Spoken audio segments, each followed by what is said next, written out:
Okay, so in this tutorial, I'm going to cover a creation of a Redshift environment with the idea that we want something that, in this sense, looks like it's underwater. Given the assignment, I had my students create kind of an underwater creature to get used to keyframing individual parts. They created, in essence, this tiny little rig, if you want to think of it that way. And then they used a cloner system, and I even did a little tutorial on how to do some soft body dynamics for these little tendrils. So anyways, how are we going to light and render this is the question. I have a scene that just has the creature, and if I go over to Redshift, I just get this white, right? Rather boring. So let's cover how to set up some lights, the environment, maybe a little bit of materials, and then also just the render settings. This is set up to be 300 frames, and some of the students, have attached, at least the parameters for the assignment is to attach the object to a spline. I don't really have that set up in this example scene, but that's not really the point of this tutorial. So anyways, let's just dive in. So the first thing is I am using Cinema 4D 2024 in the most update version of Redshift. I can't remember, 3.5 point blah, blah, blah, something or other. So we're going to use Redshift for this. With that set, I can go down and choose a couple of things I need to do. We do need to create a camera. I'm just going to call this good and create a camera. And again, once I'm in a camera view, I'm in the default camera. If I create a camera, it will be at that exact same position and will take on those attributes. So in this case, it would be a perspective camera. And I'll just set this up to be the Redshift camera that I'm looking for. Eventually, I'm going to turn on a little depth of field, but we'll do that towards the end. Okay, so the next thing I need to create is a Redshift environment. And we're using all three buttons down here. So I've created a camera along this little toolbar. I need a Redshift environment, right? And for now, I'm just going to leave it at the default. And then I'm also going to create a Redshift area light. So this just comes into the scene here. I'm just going to, rotate this a little bit. And I'm just going to put it off to the side. Now, I could place this anywhere. I think the whole idea here would be, in fact, let's jump out and go to my default camera so we can see this a little bit more. Right, maybe this is a underwater, like a little submarine immersible that has its lights off to the side. I mean, we can kind of pretend what we want. I don't really necessarily want to see the origin of the light in this. I do, but obviously I want to illuminate the object. So let's talk about the light for a second. Ooh, sorry, it's late here. The first thing is, we can experiment with different shapes. The cube would be fine. I'm going to go with actually a disc. And I think I want it to be a little bit smaller. If I click on size here and hold down Shift, and then I come over and hold down Control, I can change these in proportion to each other. I could also just type it in, right? 75, 75, if that's what I wanted to do. Okay, and I can make it a little brighter if I need to. So let's jump back into the Redshift camera. And let's turn the IPR on. And oh my goodness, what has happened? So let's leave the exposure. In fact, you know what? I'm going to turn off the Redshift environment. You can see that my object is getting a lot of light, from the Redshift camera. So maybe I'll turn that down. But let's turn the environment back on. It's still just like on fire. Right? So let's go into the environment. And it has a basic and a coordinate setting, but really we're interested in the volume scattering. And I need a cup of coffee or something. It's late. The scattering, we're going to work with the tint in the scattering here. So the tint would be whatever color we're going to use. It's going to be something kind of underwater-ish. So let's just try that. So because it's a little darker, it's not fully white. We're starting to see our object in here, but it's still very, very bright. So I can turn the scattering 0.001. I need to turn that down. I wonder how many zeros it will let me do. 0.0001. Yeah, it really will let me go that low. So 0.001. Right, and I can have, you're seeing, this is being illuminated from the light source. It's hard to see probably in the video capture, but it's actually creating a little bit of a shadow in this volumetric light. So that's not bad. Just keep in mind that underneath the area light, I could change the spread, right, if I want to make this a little more focused. So I'll just choose something more like this. I don't want something too hardcore there. In fact, I'm just going to leave it. I'm going to leave it just pretty open. Okay, and I can tweak the exposure, right, how subtle I want this to be in there. All right, so that's okay. Let's go back into the environment. So we've talked about the scattering. There is this attenuation, and this just deals with, in essence, how much does the light energy get absorbed? You can see that it's both making the object dimmer when I turn the attenuation up, right? So it's decreasing the light energy, but it's also decreasing the amount of energy that's scattering into the volume. Right? So you can play with that if you would like to. Let's also look at the fog emission. We haven't really talked about this in class. You don't have to use this. You can see it's kind of dark on this one side. If I want the fog to contribute maybe to some of the illumination, and in this case, I think, in fact, I'm just going to make it red so you can see what's happening here, right? So it's illuminating here. So the scattering color is here, and the volume color is here, just like it was just to set, just to fog itself. Red's probably not what I want in this case, but I don't know. Maybe the water's on the ice in Europa, maybe they're red. I don't know. So I'm going to choose something a little blue, and I'm just going to turn this down a little bit. I want it to contribute a little bit of light to the...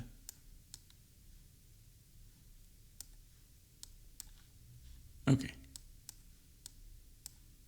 Right. So you don't have to use that, but I'm just letting you know it's there. You can tone that down. All right, so the other thing that is happening, because the light is coming in here and hitting the object, it's dark over here. The light's not really bouncing. There's no light bouncing onto the side now. I want something that's a little more thematic. So I want to actually put a couple lights in here, right?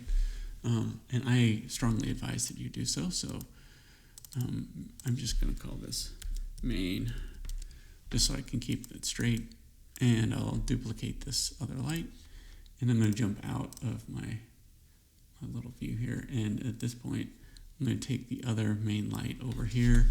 And, I don't really want to bother with rotating and placing it. So I'm just going to create a null object and call that target.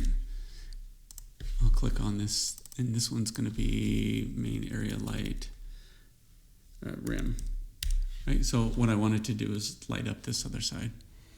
I'm going to right-click animation and target, and the target I want is this object that I have named target. And that target object is right here, right? So as I move it around, you can see the light is looking at it. And maybe I want to take this rim light up here. Right. So again, I'm just playing with this idea that, there are these little arms on this immersible.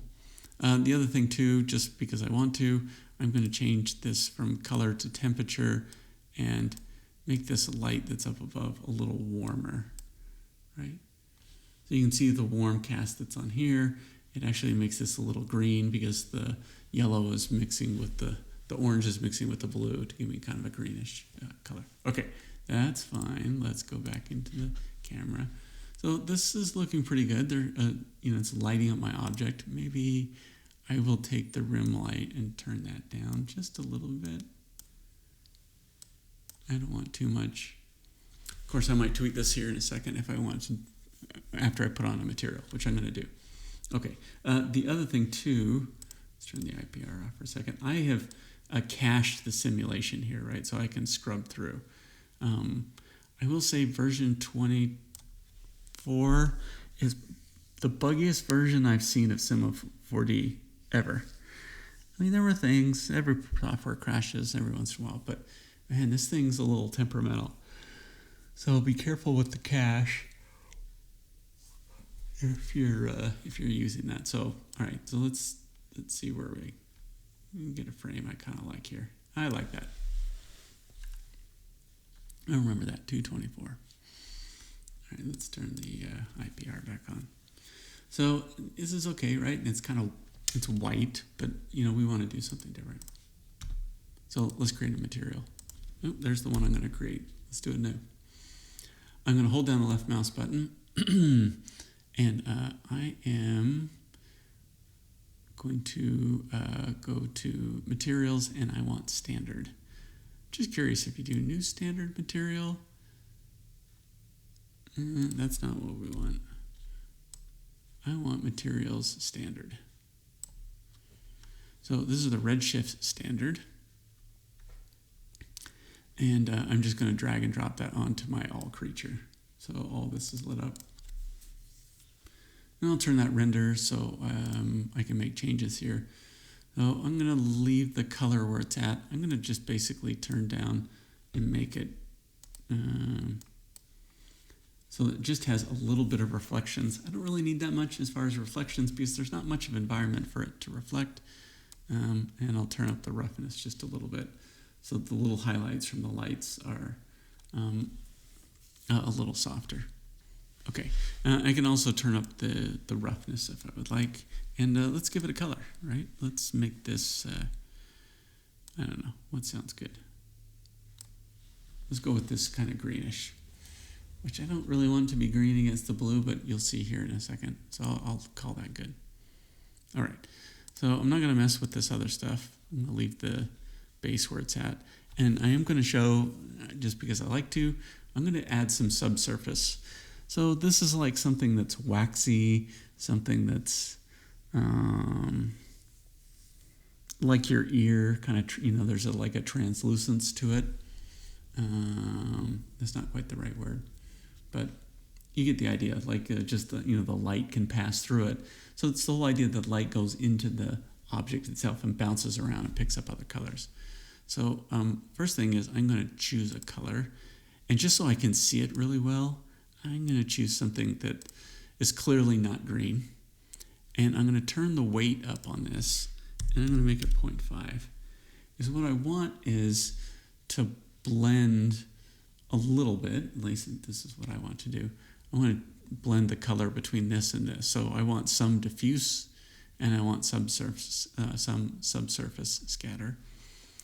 And then the other thing I want to deal with is the scale. And again, there's lots of settings. I'm not going to get into all these.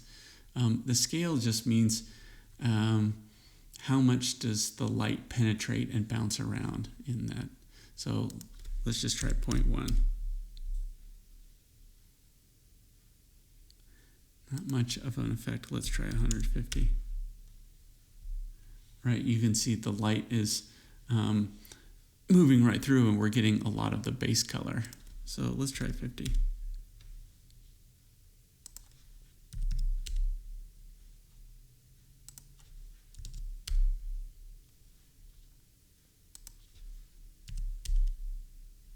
Right, just so you can see how those are working together with each other. Right.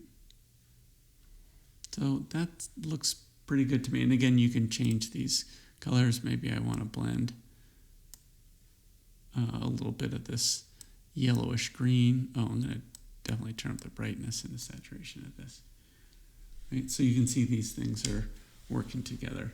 I'm using it with just because the screen capture might not be big enough to see that as well, but here we go. We'll let that resolve just a little bit. So you don't have to. It's just I thought while I was here, I'd show a little bit. I don't really like that.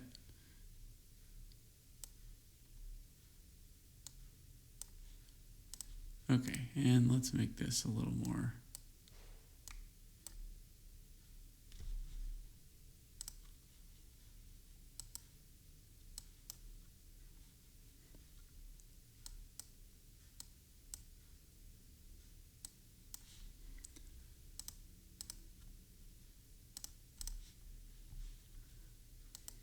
Okay, I'm going to call that good.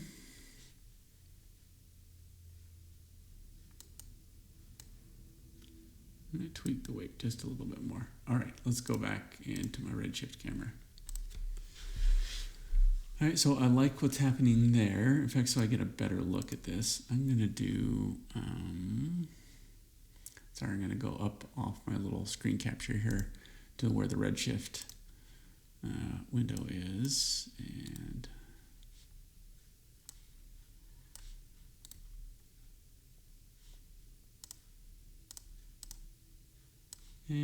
let's dock that right there.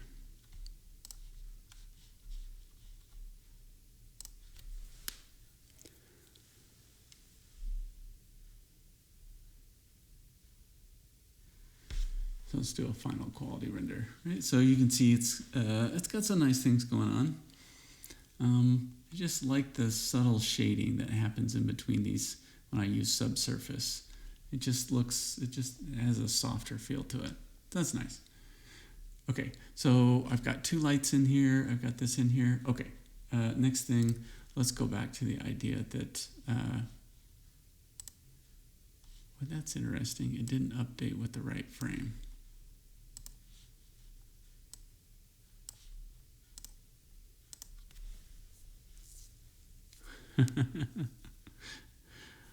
Did I say before there's something buggy going on? Yeah, so the cache is not working correctly. That's funny. All right, anyways, so let's go back here. And let's go to the camera. So the last thing here is I want to turn on depth of field. So with the depth of field, I've clicked on the camera and I've clicked on optical. Now, if in the lab, if students have used previous versions of, or accidentally opened previous versions while you've worked on this project, you might have some problems with your light when you open it into the new version. It will not look like this. So you might want to delete your camera if you're going to use depth of field and set it up this way. If nothing else, just know that if your settings don't look like this, it's because you're using old version of Cinema 4D or previously used it for this project and it's got the wrong camera. Okay, so let's just turn on the bokeh for this, which is going to enable the depth of field. Let's go to the aperture. Well, in fact, let's just do a little render here. Okay, because I have the aperture set at 8, and you know this is all scene size dependent. Depends on how big you set up your object. If you want to see how it's working, I just always make this really small. Right? So that's incredibly out of focus. And it started to get into focus. That's not what I wanted. I wanted this one. There we go. Did I mention it's late? Right, so now let's try 0.1. Right, and that's not like a normal aperture, right? This is I'm just tweaking this because the scene size is not really in real world units. But let's do it. It's so funny. It's doing the wrong frame. Just does not like doing the cache. Something about that's messed up. Okay, so you can see here I've got a decent little render. You can see that the part of the object in the backside is slightly out of focus. That's not bad. All right, so let's go back. So I do have an animation. So with the cache, right? So this works through here. And because I have a simulation right at the beginning, it's not that interesting, right? So maybe I want to start from 25, and I'm going to go to 300. So let's go to the render settings, which is right here. And the output, the default is just the current frame. I want to start at frame 25 and go all the way to 300. I think I made this project just because I was doing it in class on the fly. In fact, we should double check. if I looked at the project info, it's a good thing I did, this was set at 24 frames per second. So I'm going to make sure that the output is set for 24 frames per second. Maybe that's why there was a problem. We'll find out in a second with the render. The output size, I'm going to use film and video, HD TV, 1080, 24 frames, so I get a larger render. And if I need to tell it where I'm going to save. PNG, always 16-bit, and wherever I'm going to save it, right? So I'll go to my little render catch, class, example. So I'll just create a folder to catch all my frames, and let's just call this jelly. Okay, so it's going to go in my little directory over to the class example folder that I created. Make sure you create a folder for it so you don't have images all over the place. Redshift, I'm just going to turn on denoise and just set it for medium. Now, this will be good enough. This isn't like the best thing ever, and I'm not going to get into the advanced settings and talk about how to change this threshold or what number we should use. But for now, I'll just turn on denoise. If you if your creature is moving pretty fast, you could turn on motion blur. There's some settings here. You might want to turn on deformation if you're using soft body. If you're, I would turn on the deformation. I'm not sure how the connect object renders. So, all right, so this is set up. I've got a cache. I'm ready to go. And then the last thing is I would just come up here to my middle render option button, and I'm going to do render to picture viewer. And let's tell it to fit to screen.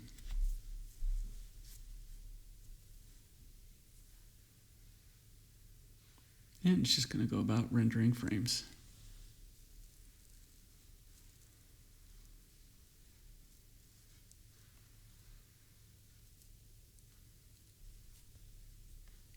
The other thing you'll notice, it's going to look a little light, and you'll see it get dark here. It's doing the post-processing for the denoise, and then you'll see it just for a second finish the render, and there, that's what it's going to actually look like, is that dark color. This happens because of color space conversions and transforms. Don't worry about it. Just know that if it looks too light as it first starts rendering, that's to be expected. All right, at this point, I would just let it run and run and run until it's done. All right, 23 minutes, longer than normal. Hope that helps.